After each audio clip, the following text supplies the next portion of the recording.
Mən düşünürəm ki, Konstitusiya və suverenlik ili münasibətilə elan olunmuş, yəni təşəbbüs ölkə başçısı tərəfindən bu ilə ən böyük töhfələrdən biri hesab edə bilərik. Mən istəyirəm bir qədər tarixə nəzər salaq, ümumiyyətlə müstəqil Azərbaycanın tarixində amnistiya aktları, əfsələncamlar kifayət qədər çox olub. Mən istəyirəm onlara nəzər yetirək. Ümumiyyətlə bu təşəbbüslərin irəli sürülməsinin mahiyyətində, məramında dayanan məqamlara bir nəzər yetirək.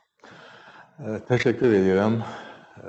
Əvvəl onu qeyd edeyim ki, Cənab İlham Əliyev, ölkə prezidenti, dekabr ayının 15-də Konstitusiya və suverenlik ili çərçivəsində amnistiya akt təşəbbüsü ilə çıxış etdi və artıq bu təşəbbüs cəmiyyətimizdə çox ciddi bir rezonans doğurub və həm də siz Konstitusiyamızın 30 illiyi qeyd olunur. O konstitusiya ki, onun müəllifi Ulu Öndər Heydər Əliyevdir. O konstitusiya ki, orada qoyulan əsas hədəf ərazi bütövlüyü və suverenliyimizin təminatı ilə bağlı məsələlərdir. Bu, konstitusiyamızın ən mühüm bir amallarından, məqsədlərindən birini ölkə prezidenti Cənab İlham Əliyev, bizim müzəffər prezidentimiz həyata keçirdi və həm də bu Ulu Öndərin ən böyük vəsiyyətinin həyata keçirilməsi anlamında idi. Özü də bunu etiraf etdi. Şuşada, yadınızdadırsa, bunlar hamısı xalqımız bunları, həmin anları xatırlayır, çox gözəl xatırlayır. Və bu il çərçivəsində məhz bizim müstəqillik dövrü tarixinin ən böyük amnistiya aktının qəbul edilməsi həm də zəfərimizin 5-ci il dönümünə təsadüf edir və bu tamamilə məntiqidir. Həm zəfərin 5 illiyi, konstitusiyamızın qəbul edilməsinin 30 illiyi bu tariximizin çox şərəfli səhifələridir və belə bir dönəmdə həm də bizim birliyimizin, vəhdətimizin, həm də Azərbaycan dövlətinin, prezidentimizin humanizm prinsiplərinə sədaqətinin ifadəsidir. Həm də burada ənənə var. Dövlətimizin başçısı Cənab İlham Əliyev dəfələrlə söyləyib ki, onun siyasəti Ulu Öndər Heydər Əliyev müəyyən etdiyi siyasətin davamıdır. Və qazandığı bütün uğurların kökündə Heydər Əliyev siyasətinə sədaqət, sadiqlik dayanır. Və humanizm prinsipləri Heydər Əliyev siyasətinin məhək daşı idi. Onun əsas bünövrəsini təşkil edirdi. Faktlar bunu təsdiqləyir. Və amnistiya aktları Ulu Öndər Heydər Əliyevlə başlayaraq tətbiq edilməyə başlandı və faktlar özü danışır. Deməli, Ulu Öndər Heydər 1993-cü ildə hakimiyyətə gəldi və 95-ci ildən başlayaraq ta 2003-cü ilə qədər düz 7 amnistiya aktına imza atdı. 32 əfv fərman və sərəncamına imza atdı. Bunlar çox böyük risk rəqəmlərdir.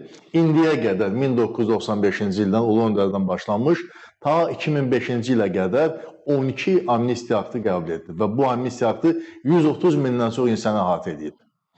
Məhkum edilmiş insanları, cinayət törətmiş insanları, yəni çox böyük bir kateqoriya insanları əhatə edib və cəmiyyətdə də həmişə çox böyük hörmətlə qarşılanır, bizzətlə qarşılanır. Azərbaycan dövlətinin humanizm və mərhəmət məsələlərinə çox ciddi diqqət və qayğısının ifadəsi kimi qiymətləndirilir.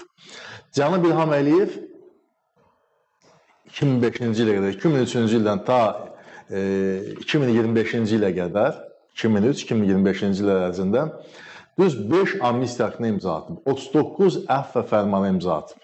Görürsünüz, yəni Heydər Əliyev siyasətinin davamıdır, çox yüksək səviyyədə onun davamıdır, həm də bu sahədə.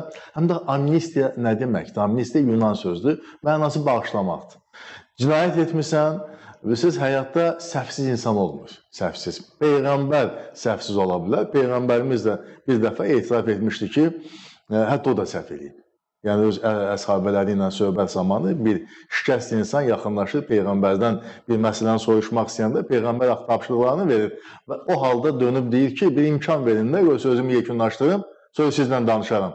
Sonra baxır ki, onun ayaqları şikəstdir, gəlib Peyğəmbərdən bir mərhəmətlə bir xahiş edir və o zaman Peyğəmbərimiz özü etiraf edib ki, bu da mənim səhvim idi.